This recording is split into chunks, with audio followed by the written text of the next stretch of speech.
Welcome to the For Peyton podcast. I'm Tammy Valentine, and this podcast is about mental health, real life, and the experiences that shape us. I created this podcast in memory of my son Peyton, known to many as Pete, who passed away in December of 2024. Whether you're here for insight, connection, or simply a deeper conversation, I'm just glad you're here. This is For Peyton. Welcome back to the For Peyton podcast. I am super excited. Today I have Luke Riley with me. He is the CEO of several addiction treatment centers in both Colorado and California. And I am going to let him tell us more about his life, his professional career history, and we'll go from there. So welcome, Luke. Awesome. Yeah, well, thank you. First and foremost, thank you so much for letting me be on this. Tammy is one of my favorite people of all time, and she's absolutely been a huge light in my life professionally, and I know that she helps a ton of people now almost all over the country. So thank you again, Tammy, for letting me be on here. Thank you. As Tammy said, I get to serve as the CEO of multiple addiction recovery centers, some in Colorado, some in California. I'm also the chief revenue officer of a company in California called Restorative Pathways. And details aside, all of those entities kind of work together with the one common goal of finding individuals and communities that need support services, whether that's mental health, whether that's addiction, whether that's substance use addiction, process addiction, whether that's gambling, sex, porn, all the things that almost nobody ever talks about until it's too late. And then really designing programs for specific populations like domestic violence survivors, refugees, human trafficking survivors, people trying to get into long-term recovery in rural locations or really challenging urban locations. And my passion point really comes from being a person in long-term recovery. 18 years ago, it'll be 19 years this coming August, I was homeless and checked into a Salvation Army. And between God and good people and the 12 steps, I've been able to be in long-term recovery from alcohol and other drugs, and have been a part of many other organizations along the way. I love that. Congratulations, first of all. It's a big deal. Recovery at any level is a big deal, but pushing 19 years, that's amazing. I'm old now. So I was once the founder of Young People in Recovery, and like literally I can't do that job anymore. So I aged out. So. Yeah, it happens. So tell me a little bit about what life looks like for you. If somebody were to follow you for a day, because I know you're very busy, you've got a lot of things in the works. What does day-to-day life look like for you right now? A great question. I'm also married with 3 kids. So I'll start with one of the interruptions I got earlier today was a call from my 11-year-old daughter about Rob the frog, who they just found in our backyard. And now our entire evening is going to be going to PetSmart to get Rob the frog everything that he needs to survive, because they had put him in a mason jar, and that little guy was going to be cooked in the Colorado sun. So I'm saving not only human lives, but also frogs. But aside from always trying to be available for my 3 kids to the best of my ability, my day in the life could be flying to California or flying back from California to Colorado. And really in any company that I'm a part of, my core competency is making sure that we are financially sustainable. Mm-hmm. And that may sound like a very non-people centric skill, but along the way, I very much learned money is fuel for the mission, and the organization's inability to serve people if they run out of money is a real thing. And that's not a unique problem. If a company runs out of money, there's no more staff. And it's so most of my days look like talking to banks, talking to lenders, figuring out where we can park money to get a little bit of a return, looking at cash flow, budgets, billing, collections. I know, again, you're familiar with that yourself, being an entrepreneur. You may provide services, but not get cash for sometimes multiple months. So most of my days aren't necessarily face to face with the individuals I'm serving. They're mainly about money. Yeah. Which is so important, right? That you can have the mission, you can have the vision, you can have the right heart, you can have the right systems, but if the money isn't there to support it. And so it really is like such a key factor in being able to help people is learning how to make the financial systems support the systems that support people. Absolutely. Yeah. So I'm curious, how do you balance like work home life? Because you're very busy. That's a tough balance for most of us. What does that look like for you? Good question. What balance with work and home looks like for me is extremely variable. So what that means is like I don't have family time on Fridays. Being an entrepreneur for me at least, like that has not been something I've been able to keep up with consistently. For example, Friday game nights or yeah, something like that Mm-hmm. doesn't really work well for our family because there could be travel or our kids even have something or my wife has something. So I haven't been able to crack the code on Taco Tuesdays ever. Mm. But what I do that helps kind of bring some stability to family is the proactive communication around, hey, just as a reminder, dad's gone all week, but he's going to be back on Friday and he's going to be at the house at 3:30 and that's when we're going to go to PetSmart for Rob the Frog. Yeah. We do have a big family calendar. I would recommend that. We have a really big digital calendar and that's where they always know where mom or dad is at any given point in time. But for the most part, just giving them those verbal heads up or like, hey, dad's gone for 2 weeks. So Yeah. it's being able to communicate to them what's happening because they're also kids. So they don't necessarily really know, like, yeah, it kind of feels like, it's 27% right now rather than 47% time with dad. I mean, they don't know. So Right. I Right. think a lot of proactive communication around what the weeks ahead are like is how I support my kids in an unbalanced life that we live. I love that. It sounds like you figured out a way to create structure and a system because structures and systems create security. And it's true for our kids too. Like with parenting, if they just know what's the structure, what's the system we're operating in, makes Yes. all the difference. Yeah. Yeah. I mean, and it's as small as with kids. When I pre-frame my kids, even to go into a restaurant, holy smokes, do I get different results. Mhm. Right. Rather Right. than we're just walking in and they don't socially, maybe my 11-year-old does, but they don't really know the difference between Eddie V's and Capitol Grill and Yeah. McDonald's. I mean, other Right. than Right. they're bored, their food isn't coming on time, Yes. right? Yeah. Yes. It's But when I say exactly. but when I can tell them, "Here are the rules of what we're gonna go do," that helps. So, a lot of Right. my balance that isn't necessarily there if we were to do the math, it's supported by creating, consistent communication with my kids. Yeah. I love that. I love that. Something that's helped me was a little video where this guy was explaining the Chinese acrobat spinning the plates. And in the video, they pointed out that the plates can't be all spinning at the same speed at once. They have to be spinning at different speeds, and your priority has to be whichever plate is spinning the slowest. And so you never are giving everything equal time and attention. There are days where you say work is the slowest spinning plate, and that's what's going to get my attention today. And family is my slowest spinning plate today, so that's what's going to get my attention. And work is okay. But you say, what are the slowest spinning plates? What really needs my attention? And I'll give it that to that. And the other things are maintaining. They're okay over here. And that's honestly, I think that's what's got me through the last couple of years of Yeah, balancing everything. yeah. Well, and I would say you mentioned priorities, which I think are key because Hmm. priorities and rhythms and systems don't necessarily fit well, and I haven't heard that analogy with the plate spinning, but right on the money for sure. One of the ways that it was once explained to me was, this really successful person, I asked the question, somebody had asked him, how do you manage your schedule? He's like, I don't. Like time doesn't exist. I'm like, whoa, Right. easy there. But Yeah. Yeah. whatever. But his point was he actually just pays attention to what comes at him in that day. And Mm, that doesn't always work because right. there are rhythms. Like Mhm. practically, I look at every company bank account every single day, sometimes multiple times a day. And I Right. talk Right. about money because of my role almost every day in a lot of different facets, whether it's AP, AR, grants, pipelines, investments, whatever it may be.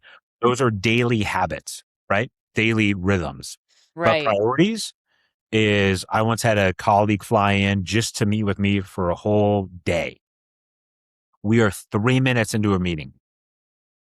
Wife calls, hey, just so you know, X, Y, and Z happened with our daughter. And, I said, got it clear. I said, I'm out of here.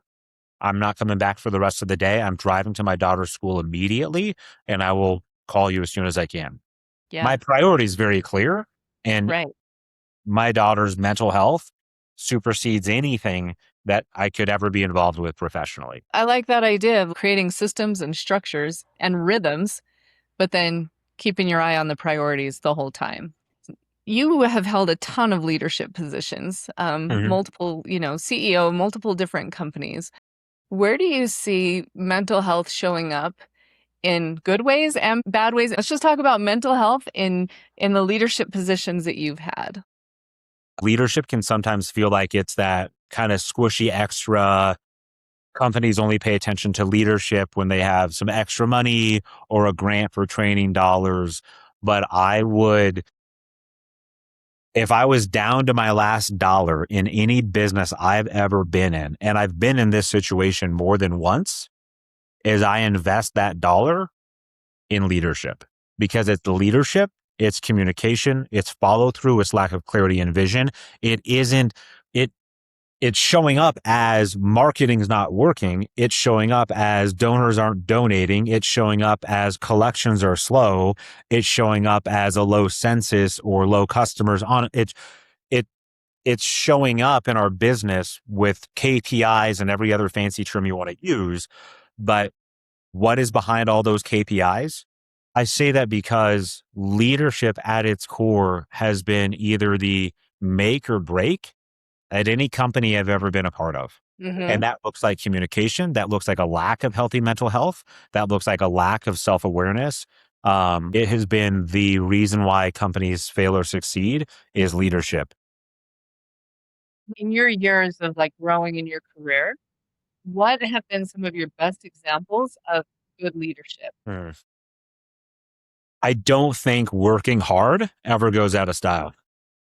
I agree with that. Yeah. Leading from your phone and sending the big texts and the emails and the leading from the title Mhm. like that. Oh, wait, you said only good examples. Sorry. That's okay. We Yeah, can don't do go. those things, okay? But so good examples is hard work never goes out of style. Inspect what you expect, Mm, right? The I love that. closer you get, the closer you get to leadership or a thing, the closer you get, the better things should look, right? Right. And because we can look really good out here, right? It's really good to do a podcast. Like, let's say that you Mhm. did a podcast about how to do podcasts. But Right. the closer we get to looking at your results, we find out that like you and your brother follow you. That's Yes. it. Yeah. Well, I'm not sure that's the thing I'd be teaching people on, right? The closer you should get, the better things should look. I like that. What have been some of the worst experiences that you've had with leadership? The worst examples, I mean, I would care, and I'll explain, but like this is a big term or like big banner term. We're probably all, but like weak leadership, right? Mm, And mhm. weak leadership looks like I'm going to use my title to drive results. Weak leadership looks like I'm not going to do it because of who I am in my title. That's their job. Yeah. So their job, the finger pointing, not working hard, not rolling up my sleeves. I pay all the bills, so they're going to do it and they're going to feel the pain. Like that doesn't work. Weak leadership is not taking responsibility. I don't think it works to only show up on the good days. Like in my history of leadership, and I've made plenty of mistakes. And I've had moments where I've done all the things I've even said you shouldn't do. I mean, I'd be delusional if I thought I'd never made a leadership mistake. But I am a big believer, kind of bridging the gap, is leaders should be most seen in times of turbulence. Mm, Like, hey, mhm. I'm running the line. I'm ready. Mhm. And oftentimes, leaders only show up after the victory's run as won, and they're like, "Hey, look at what we did." And they're like, "You're the CEO. I've never even seen you." So I think leaders should be most seen in times of trouble and least seen when things are going well because they're giving the credit to the team. Right. Right. I agree. How is mental health showing up in leadership that you're seeing kind of across the board, good and bad? A good way that I see mental health showing up in leaders and leadership across the board is it's at least a topic to talk about. Mm-hmm. That's a Right. good thing. We can talk Right. about it. It isn't just show me the balance sheet, the profit. It isn't just necessarily the Instagram bolstering, right? It is, and there's I almost explained to you adaptive and maladaptive like you didn't know. It is, the adaptive, healthy part of mental health being a topic in leadership today is we're having the conversations. We can be aware of it. I myself recently took a 1 week totally off the grid, Mm-hmm. 3 weeks only working from 2 to 5, and then another 4 weeks where I kind of eased my way back into work. Right. And Mm-hmm. that was all driven by mental health. That's a really great, awesome, healthy thing that's not something that I experience any shame or judgment from any of my companies. Right. That's adaptive and helpful. Now, what's maladaptive, I think, is when we actually start to turn that into a performance or it Mm-hmm. becomes like, how early can you wake up to even work on your mental health? Like, Right.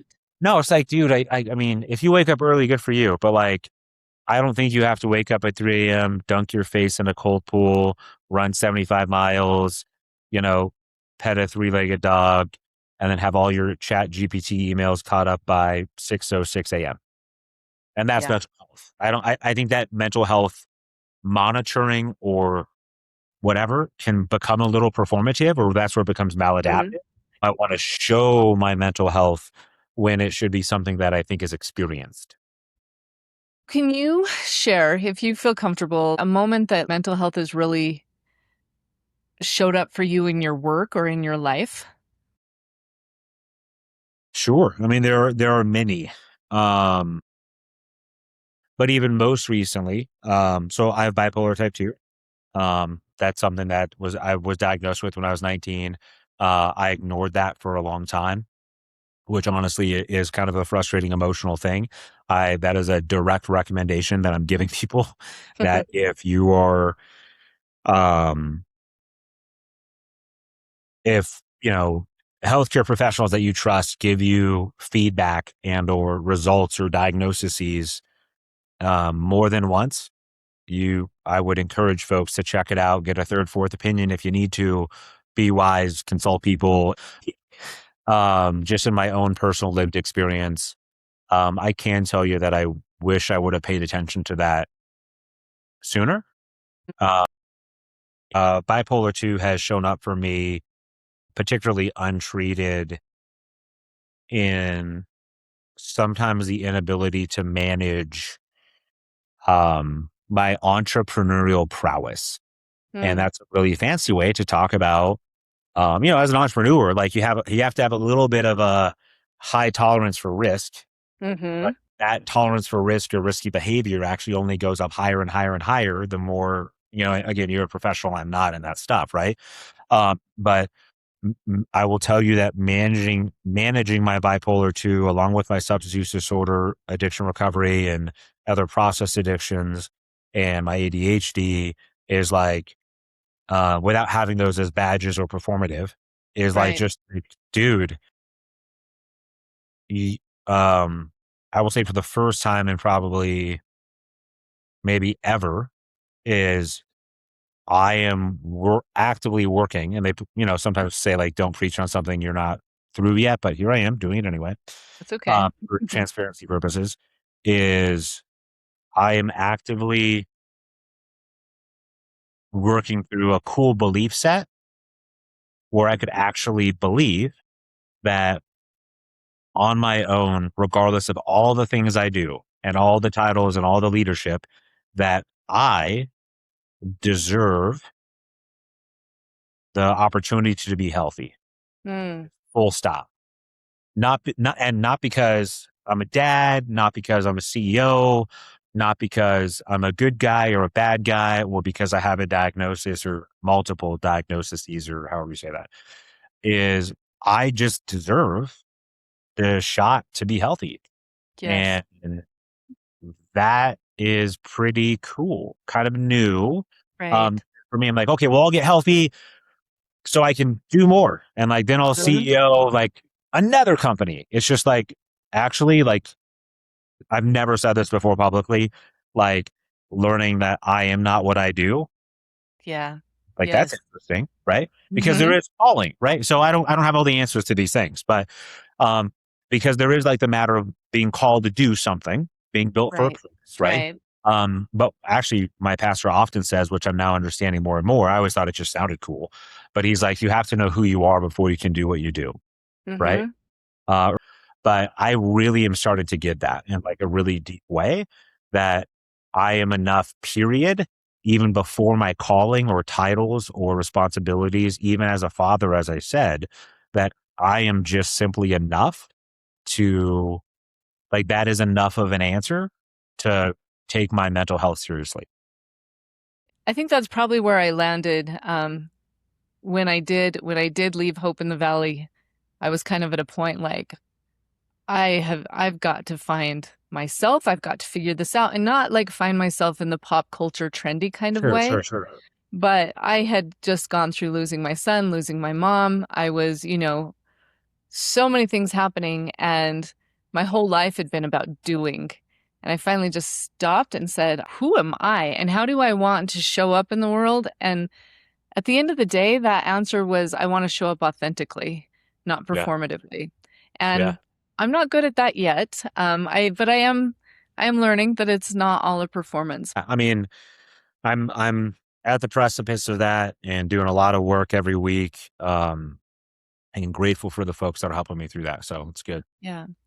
I'm curious, what was it like when you were first given a diagnosis, especially the bipolar one, but any of them? What did that feel like for you, and how did you process that? I was 19 when I was diagnosed bipolar 2, or no, I was 17 Okay. and in my fifth drug and alcohol treatment center. And before that, I had been diagnosed for depression, anxiety, substance use, was adopted at 14 months. So, a lot of stuff going on there. But I Mhm. was like, but just like I kind of explained, well, yeah, I mean, that's just a lot of stuff and bipolar 2. I mean, like, I'm sure everybody's bipolar 2 if they're going through early addiction recovery stuff. So I'm like, I kind of have enough titles. I'm like substance use disorder, ADHD, attachment disorder, anxiety. Like I'm good. Yeah. Bipolar seems like a whole other category. And can I just skip that one? Like, come Right. on, Right. like, dude, seriously. So, but it just felt like whatever. Um, and But then as it's come around again now at 38, because I'm sure everybody's guessing how old I am. I know you thought I was 25, but it's fine. At 38, um, I cried when he told me because I was like, dude. And I was like, well, because like I'm a little smarty pants, right? Like treatment centers. And he's Yeah. like, I was like, are you sure? Like told him that whole sob story. Like I was in he's like, he's like, you just answered yes to all the questions of the DSM-5 for bipolar type 2. So I can give you a bigger test or like, so it Mhm. was it was a bummer, man. I mean, I don't think anybody likes hearing that they got a thing to work on, you know? Right. Right. But without trying to be perfect, but I have had perfect adherence to what this guy's told me to do and the team around me Mhm. because I refuse to not take that seriously. Yeah. Uh, and it's hard. And some days it's like super like annoying that I have to, or you know, my big pillbox. Like it's just like, but like, dude, it is what it is, man. If this is gonna help me not accomplish, but if this is gonna help me work through my own inherent self worth, let's go. Yeah. Yeah. What do you think in your years of working through this, from, like, the initial diagnoses till now, what, if anything, was there that you needed that you didn't get? Hmm.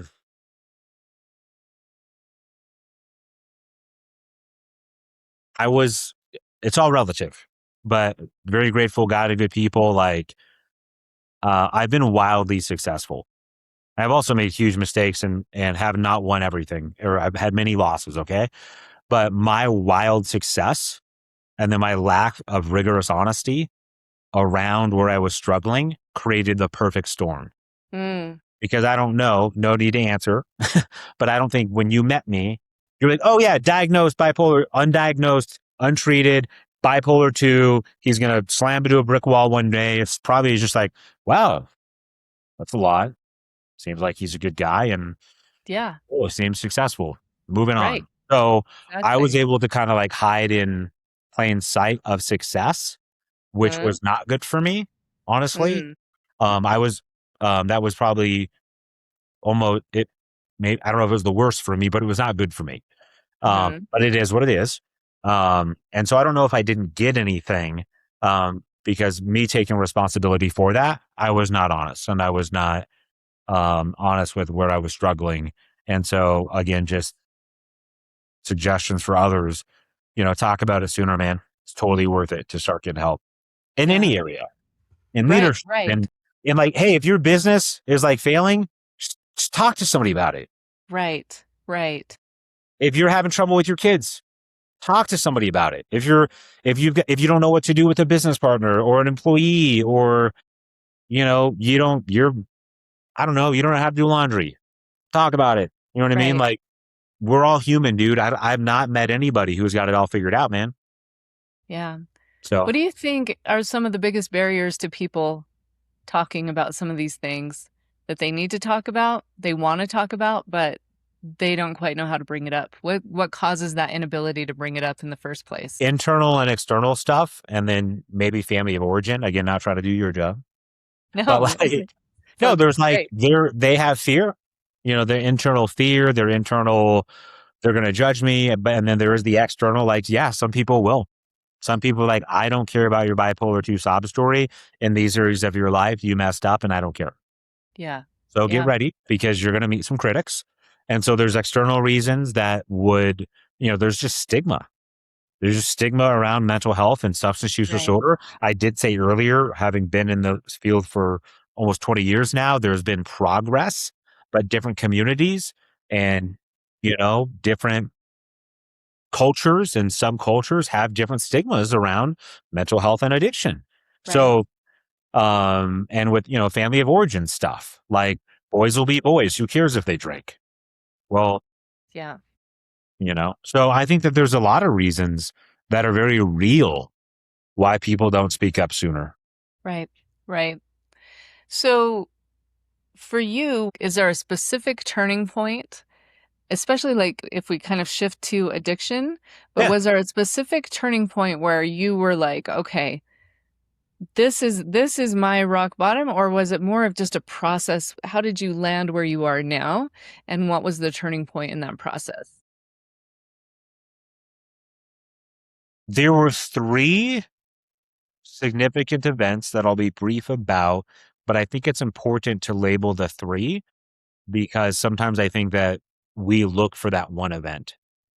And Mhm. the perfect hindsight now, I can see that there were kind of three key moments. Okay. One was when my parents said, no, you cannot come inside the house. At this point in time, I'd been through 5 different treatment programs, family contracts, IOP, mental health care, long term treatment. And my parents discovered this thing called Al Anon. So they had boundaries and they knew that I had relapsed and they just, no yelling, no screaming. They met me in the driveway of our home and just said, you can't come in. Give us your keys, your wallet, your phone. And that was a huge moment for our whole family. Right. And Right. I had to walk around little greedy Colorado looking for a place to sleep and looking for help. Now, interestingly, I didn't then magically become sober for 18 years. Is I Right. went to go call my drug dealer. He didn't answer. I went to go walk back to the party that I was just at an hour before to go kill myself on alcohol and cocaine because I was so distraught. That entire house was emptied out, crazy, amazing God story. No one was in the home an hour Wow. before. There was like 100 people there, no exaggeration. Not a single person was there. And then finally, I was like, okay, fine, I'll call my AA sponsor. But I say that to give people the permission to like, it would have sounded better if like my parents closed the garage door and then I prayed to God or I went to the Salvation Army. Dude, my addictive brain wanted me dead, bro. Right. Right. Was screaming for a substance.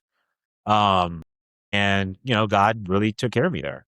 And so then I got to the Salvation Army. So then August 2007, this is the second moment, getting to the Salvation Army here in Denver, Colorado, right? Mm-hmm. 96 men, 28 women, big old shelter, just massive thing. And I was willing to do whatever it takes for like a week. I don't know. I mean, there's a lot of rules. I was the youngest guy to be admitted to a Salvation Army at that time. At that one, at least, I was 19. Most folks were, my dad's age, at that Mm-hmm. time, 50, 60 years old, last stop on the block, avoiding Right. long-term prison sentences, or they were indigent or homeless. And then there was like me, who was a tennis instructor, and his parents got boundaries. uh, but getting there was the next big step. And then the third and final was I met a gentleman named Nicholas Girk. He's, was my sponsor at the time. And even though I kind of messed around, so I got inside his army, kind of messed around some more, wasn't really serious. But then I met Nick, and in a matter of 60 days, worked all 12 steps of Alcoholics Anonymous and started sponsoring people. Honestly, like God took away the mental obsession for me to use alcohol and other drugs. I think as a result of doing the work, for sure, and sponsoring other people and Nick sponsoring me. And unfortunately, Nick passed away. He didn't make it in his recovery journey, um, like 2.5 months in. And so I was at a crossroad right after he saved my life of what do I do now? But Mm-hmm. I've been sprinting pretty hard for 18 years, pros and cons to that, to pay it forward and help other people to find long-term recovery. But the garage door night, get to the Salvation Army, and without Nick talking to me about a personal relationship with God and the 12 steps, I wouldn't be here. Wow. So what do you think people, just kind of society, what we're getting right with addiction and what we're still doing wrong with addiction?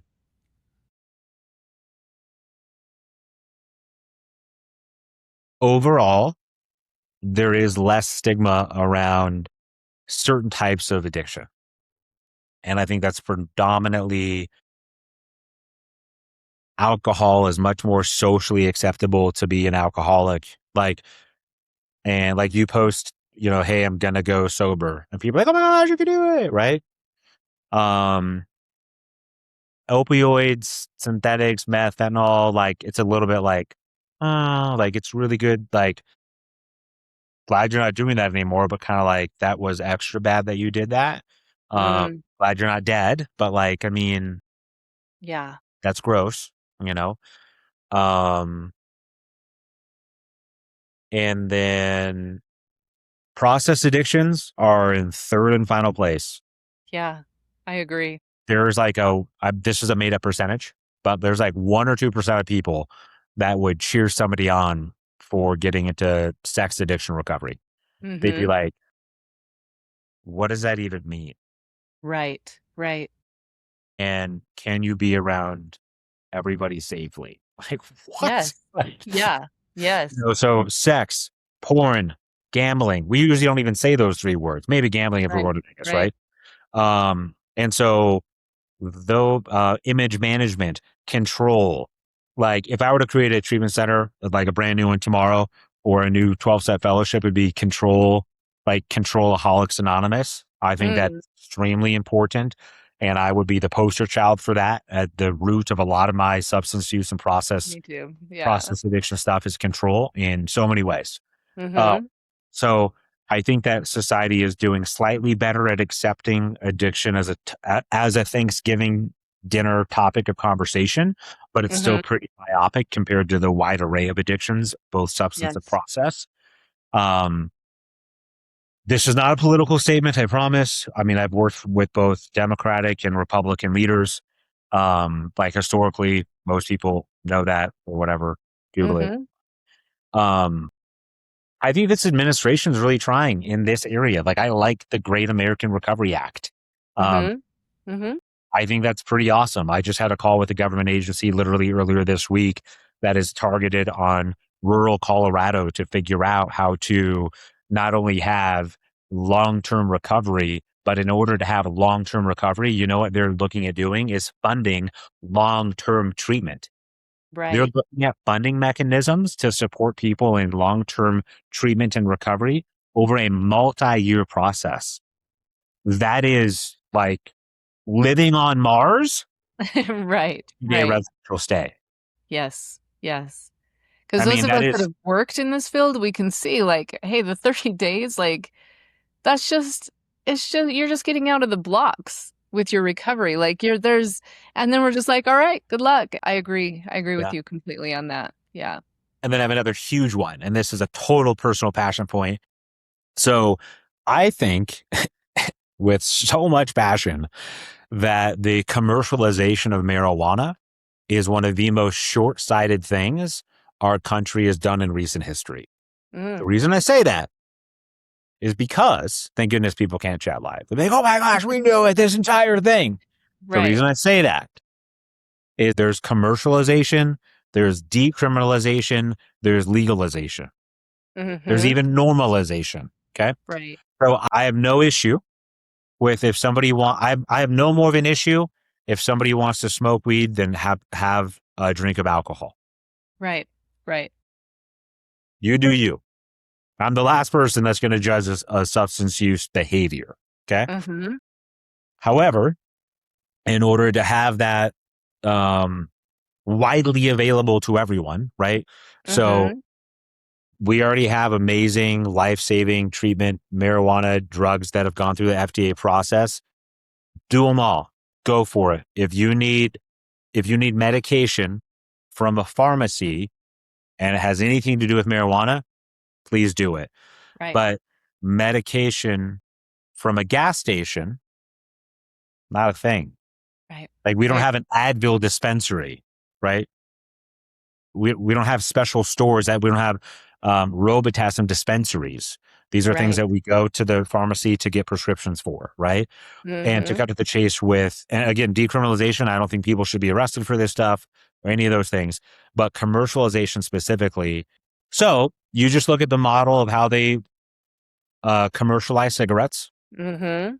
that exact same play. If you look at the model of how the tobacco industry was built, that playbook is happening right now with big marijuana. And why I'm so passionate about it isn't as much a moral issue as more so even larger than that. Our country just is still experiencing an opioid crisis. Right. We're all like, I don't think anybody's arguing anywhere in the country. Maybe they are, but I haven't met them that there's not an opioid crisis. Mm-hmm. One of the largest arguments for legalizing marijuana and doing all these things is for regulatory purposes. Team, our country already has big alcohol. Our country already has big pharma. And I'm not Mm-hmm. even saying shut it down. I'm Right. just saying our country also has a huge alcoholism and drug addiction problem. Clearly, we cannot regulate big pharma and big alcohol enough, and we're not even supposed to. So just hear me out on this. Right. But you cannot regulate big pharma and big alcohol enough to avoid an opioid epidemic or alcohol still being one of the top killers of every, Yes. US citizen in the country. Mm-hmm. So our country, no offense to us, and I love us, go us, love it, USA, I'll buy a flag. Our country hasn't really shown, they talk about like drink responsibly. We'll have policy responsibly. We can't Right. responsibly have a big number three called big marijuana. Mm-hmm. Why would we do that to ourselves? Right. Still Right. can't figure out big pharma or big alcohol. Big So, alcohol. Yes. so Yeah. that's why I get so passionate because I'm like, guys, we've ran this experiment with introducing a substance into the world, taking away the legal consequences, and letting everybody have it, and then see what happens. Right. It Right. doesn't ever end well for America. Yes. Yes. And I So, love how you explain like going from like all the way to the full gamut of commercialism and then it becomes normalized. And honestly, like we can say, well, alcohol is legal, people do it, but at the end of the day, when you work on the other side of it, you still see how we just haven't figured out how to manage this and to give people the right system to have it in their world. Like, we have not figured this out. I get very passionate about that too. That was the really big answer to when you said, is there anything that we're doing wrong about addiction recovery? Yes, we are creating an entirely new class of drug that Uh-huh. is unregulated, highly potent, highly addictive, and it's being consumed by immature brains at a higher rate than ever before. And it is an absolute disaster. I'm sorry. I have a fly that Oh, you're keeps good. landing on my It's just nose. marijuana psychosis. It's fine. You're I'm fine. like So listening, but I'm like, man, this fly is getting to me. Um, so I'm gonna flip things a little bit, but I'm curious. I know you're a big runner. How has that helped you with your mental health, your work life, addiction recovery? What role has that played in that? no, great question. So I've always been a runner. I haven't always looked like one, uh, but even before I got into alcohol and other drug recovery, through high school, all that, I just like it. I don't know if I would say I'm built for it, but I seem to have a natural affinity at being decent at running, which I just found out because my sister always ran and she would let me run with her. Um, but I would say that running is part of kind of my it is just as important. I'll tell you this. Just yesterday, working with one of my partners, she says to me, "It is a non-negotiable for you not to run every day. It is as non-negotiable for you to take your medication, to manage your caffeine, to work your recovery program, to do your Jesus thing. I'm a Jesus person. To do your like." I'm telling you, as your partner and friend who has to deal with you every day, you're a different person when you run. So for me, it is that important that physical fitness is a daily practice for me. Hmm.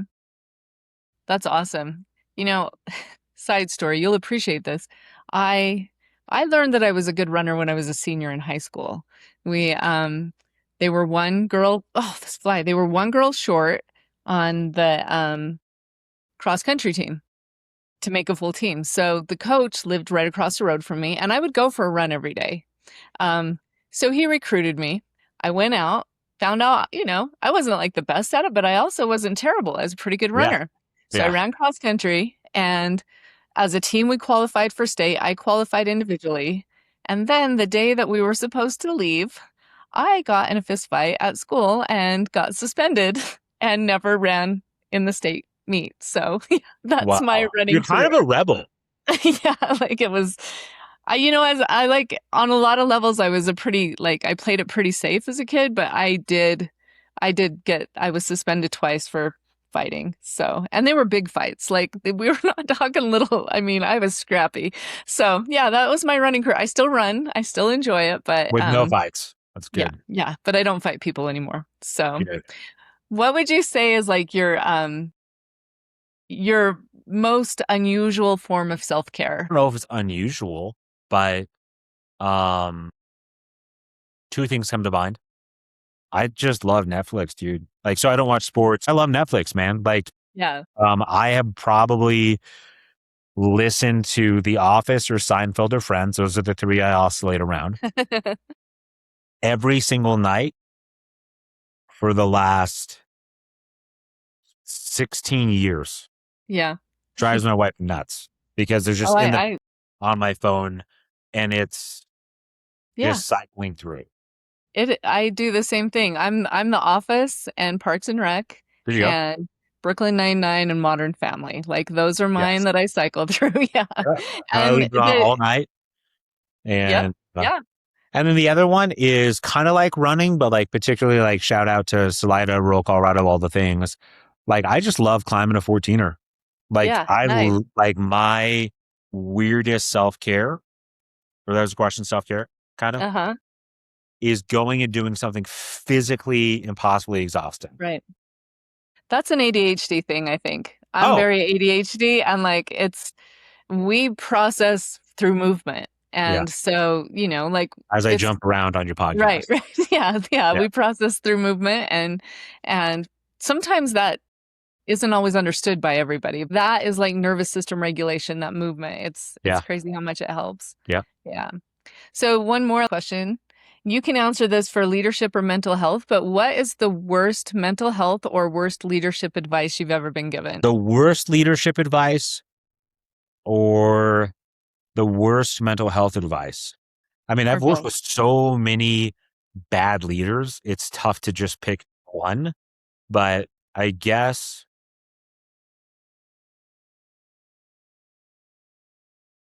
what comes to mind for me is any time that I've been actively um encouraged to be a bully. So leadership, Mm-hmm. anytime I've been actively encouraged to be a bully, or to be aggressive.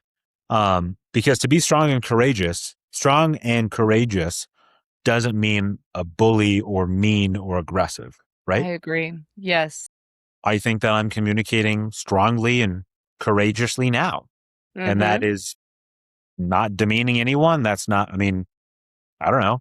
So I think that some of the worst leadership advice I've ever gotten is that strong leadership is a synonym for bullying leadership. And I think that's absolutely crap.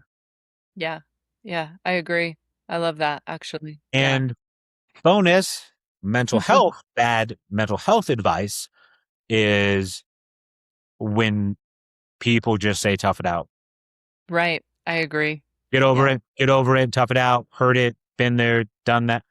Like when you did mention when people then kind of performative their mental health struggles, okay? Mhm. Leaders have to have wisdom, but when Right. it's just cruel I and agree. you Yeah. know that you are across from somebody who is struggling and you are not exercising compassion, or people are telling you not to exercise compassion or to take advantage of somebody's mental state, that is disgusting. So Right. And hurtful. I was at the end of a conversation and I was trying to explain myself and just really needed to feel understood. And the person I was talking to, what his words were, "You just don't want to be understood." And he got mad and left. And how I felt after that conversation, I was like, maybe I'm the problem. It's crazy how much that sent me into a spiral for a long time before I finally was like, okay, I gotta get back on my feet. Like, but yeah, to be mislabeled in a moment of vulnerability and to be told, "Suck it up, be tough, you don't yeah, wanna be understood," and then to just have the door shut on you, it's dangerous. It's actually dangerous what it can do to a person. Yeah. So, is there anything else that any part of your story, any part of your life that it's like, "Man, I want people to know and understand this," that maybe we didn't talk about already? I would simply encourage people. I mean, I love my parents. Like, I have so many shout outs to people, don't get me wrong. But I would encourage people to, so speaking of my parents through my birth mom stuff, birth dad stuff, I've done a lot of work on that. And in the last few months, that's come up for me in a really huge way. And I was like, what?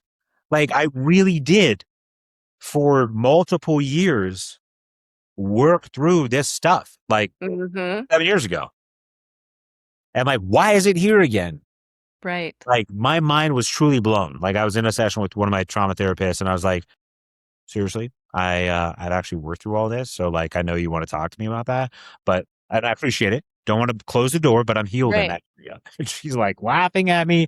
So, um, the part of my story that is still being written, it's so adorable, is um, at, in the form of advice to others is dude, just like, bro, lean into it, man. Like, don't leave anything uncovered. And if you think that you work through something, and this isn't to get you to, this is actually great to be in Tammy's practice forever, but like you should be, right? But like, I'll say it this way in a non clinical, non addiction, non kind of whatever way. The most elite athletes in the world, and I'm going to talk about sports, even me, I know, but it's pretty fair to say that Tom Brady was a successful sports person, right? Mhm. And yes, him and his coach had their differences. Okay. But it never got to a point in Tom Brady's career or any other quarterback that I know about, which would not be very many, where eventually the quarterback just does whatever they want to. It's they have a coach, not only all the time through their career, they have a coach for every single play of every game. And there's Right. multiple coaches for multiple plays, for offense, for defense, and special teams and everything. So if you think that you're good in an area of your life, and amen, if you've got some healing in progress, you don't have to stay stuck. Don't get me wrong. But I would encourage you to take the long tail view on your long-term mental health recovery, your long-term leadership journey, your long-term addiction recovery journey, because the most brilliant elite athletes in the world with tens of zillions of dollars understand I'm going to get coached on every play. I'm going to get Right. coached Right. on every play. So I probably could benefit from like a weekly session on Right. what's happening in my brain. Yes, I love that analogy. I have clients that are like apologetic. They're like, "I'm sorry, I'm still having a hard time with this." And I'm like, "It's okay." Like, Yeah, you're a I, human. yeah, we have the rest of your life to just kind of keep working through this, working on it. And I have clients a lot of times I'll mention something as a therapist and they're like, "Oh, I already worked through that." And I'm like, okay, oh, this fly, but yeah. And so I've learned to just say, okay, well, we'll just see. And then they start talking, and pretty soon it comes up, and they're surprised that it's still coming up. And so but I do love that analogy of like, yeah, it's okay to have a coach in your life, and it's okay to like bring these It things to is the what table. the most elite performers do. Not Yes, only stigma wise, yes, it's okay to have it. It is what the very best on right. their very best people at whatever it is they're best at, they all have coaches. Yes. I love that. I love that. So, well, is there anything else or any businesses or projects or anything that you're working on right now that you want to share about? Four, very quickly. Yes, please do. Hope in the Valley in Colorado. We have a whole litany of treatment services. It's an amazing organization, amazing team. We're located in Alamosa and expanding to La Jara and other parts of the valley. And also abundance mentality. If like that's not the right place for you, we are happy to make sure that we find the right place for yourself or your loved one that's struggling with addiction and mental health challenges. Same speech, different state. Riley Recovery Centers in California. Only difference there is we serve adolescents and adults. In the coming weeks, in the coming months here in Colorado, we will be serving adolescents. But if you're more California centric or Colorado centric, both of those organizations, Riley Recovery Centers and Hope in the Valley, amazing organizations I get to be a part of. Last two, Restorative Pathways, amazing nonprofit organization in California, 55-year-old nonprofit called Restorative Pathways. They were the first ever domestic violence shelter ever, 55 years Wow. ago. Wow. Very amazing organization. They have over 300 types of beds of services for anti-human trafficking, domestic violence, refugees, families, youth. Their CEO, Dr. Sephora Atchison, is amazing. And last but not least, a little bit of that marijuana speech you heard me talk about earlier is the Foundation for Drug Policy Solutions. The Nice. Foundation for Drug Policy Solutions, led by Dr. Kevin Sabet and Luke Neferatos. Amazing resource of information and policy. Like they are a policy shop, genius, scholar type folks, but they have done some of the best research on the harms of marijuana and just drug policy at large. So thanks for letting me promote four organizations. Yeah, no, I love that. Thank you. That's awesome. And thank you so much for all of our conversation today. I can't wait to get this out to people. Just one thing, just so you know, and so listeners know, every interview episode, I follow up with a solo episode where I do like a clinical deep dive into stuff that we talk about. And so the follow up episode with this will probably just like come up shortly after we publish this one. So all of our listeners they can listen to this and then they can go listen to the clinical deep dives. Thank you so much. I appreciate you taking time to do this. And it's been really good to visit with you again, my friend. Thank you so much. Appreciate it. Thank you so much for spending time with me on the For Peyton podcast. My hope is that this conversation gave you something to think about, something to carry with you, or maybe a reminder that you're not alone. If you'd like to go deeper, you'll find companion episodes and related digital downloads for each topic at valentinecounseling.org. This will help you continue reflecting, learning, and applying what resonates. Until next time, for Pete's sake, take care of yourself and each other. This is for Peyton.